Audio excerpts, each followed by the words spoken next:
Start. So yes, we have this officially as Donkeytale. It's got the chin of his dad, Richard Moorman.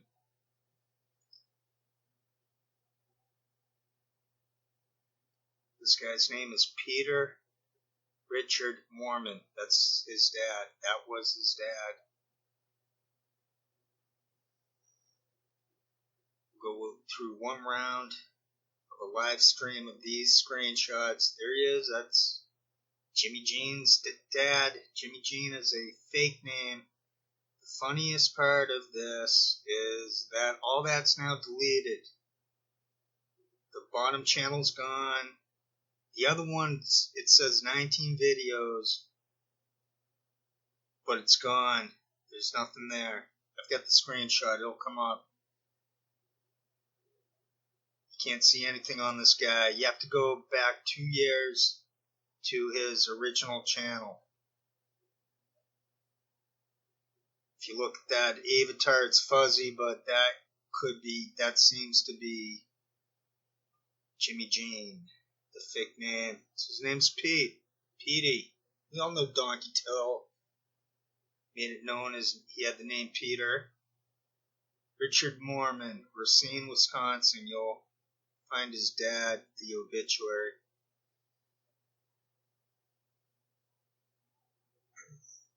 So as soon as I put out this scoop, this is a scoop. I'm identifying the Donkeytale troll. That's his dad. You can see his name, Peter, right there. Children, Karen, Peter, and Diana.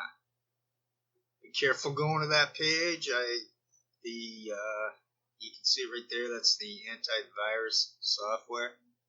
Just saying we blocked stuff. At first, I'm like, what's this guy doing? Am I seeing things? So I go to his Twitter. Here he had something from a few days ago, proving it was on YouTube. I think I watched that last night, and I'm like, where'd it go?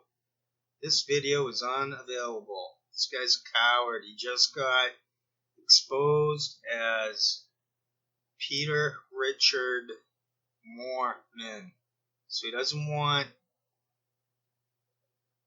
the embarrassment of it being an exposed conspiracy faker.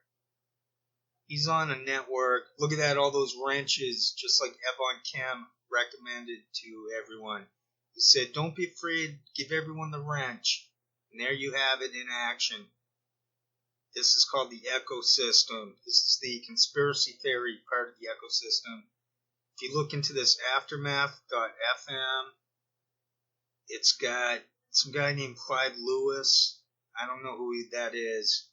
I'm sure he's very stupid if one looks into it. And they have David Knight from Infowars. That's the parent company, RovidX Media Inc. They got the pyramid right there with the eye. They're like the cool guy Masons. The hipster Masons. Not the elite Masons. So that's what's left of his channel. I don't know where everything went. He changed his avatar, did he? This is right after I just came out saying who he is in real life. That's his original channel, or at least one of them. It's still there. You can see him in a few videos. I wouldn't go to Aftermath, whatever that is. That's his channel up there. You can try to find it. As you can see, it was a failure. 6 views, 10 views. Okay, a couple of them seem to pick up. That's a documentary, that one from 4 years ago. He had nothing to do with that. But it was typical Donkeytale. It was good. It's probably a good one. So his channel has no videos. The upload looks a bit off.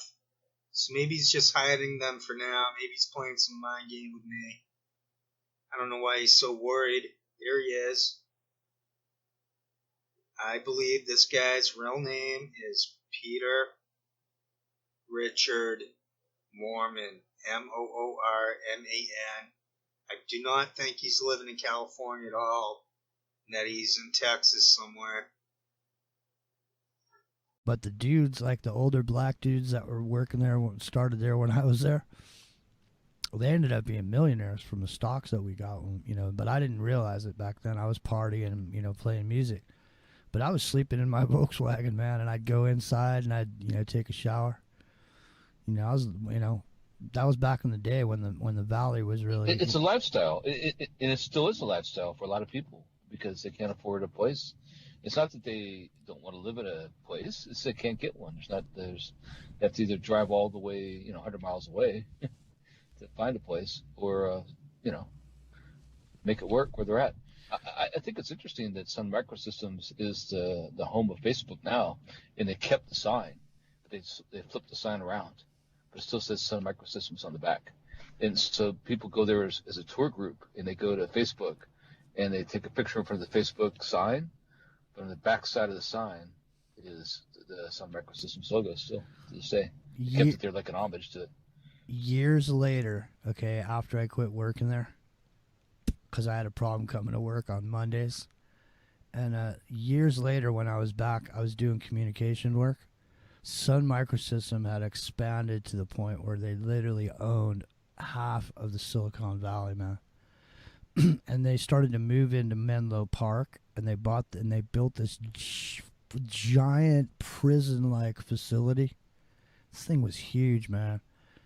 And I was pulling underground cable. I think we pulled 8 miles of fucking fiber in there. It's, through manholes, looping through manholes. And then inside, it was all racks hanging from the ceiling. Everything was fiber to the desktop. Boom.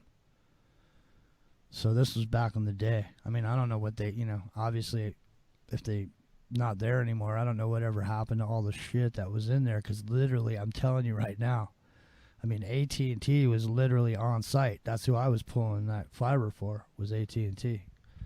I was literally in the manholes and water up to my knees pulling that shit in. And there was this black dude, and he's like, man, you guys are messed up, man. Why am I always on the back of the truck or whatever? And I was like, hey, dude, you got the good job. What the fuck are you crying about? You want to be down in the hole, man? That's hard work, man, pulling that and shit.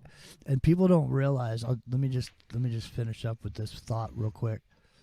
People don't realize when you're pulling that cable, and you got these loops that come out of the manhole. There's like a giant loop, and you're down in there, and you're pushing that cable like that. Somebody else is pulling it, and they can tell if you're not pushing it. It's not like you can just sit back and not push your part, because just that little bit that you do makes the whole thing possible. And if you there's a rhythm where the thing's just going through like a fucking snake, man. There's a rhythm to it. And if you're a slacker and you don't follow the rhythm, you can tell. And if you're like one of the dudes in the front, you're going, fuck. You're pulling super hard. It's like, what the fuck? You're on the walkie-talkies, just going. But you hop on the radio, the Nextel, the Nextel, yeah. Hey, push the cable, man. Yeah, I know exactly what you're talking about. And there's some new dude that's working there. He's never been in the hole before. And he's sitting there and he's trying to stroke it, trying to not do anything. He's just trying to sit there. I'll just kick back or whatever. No, yeah, man. That is hard ass work, man. Seriously, it's an art to it. And I'm super good at pulling cable by myself, man. I'll pull that shit. I'll get silly, man. I'll pull that shit in anywhere, anytime, all by myself. I don't need anybody, because it's like an art. Like I'm saying, it's like fucking, it's like a lasso. It's like,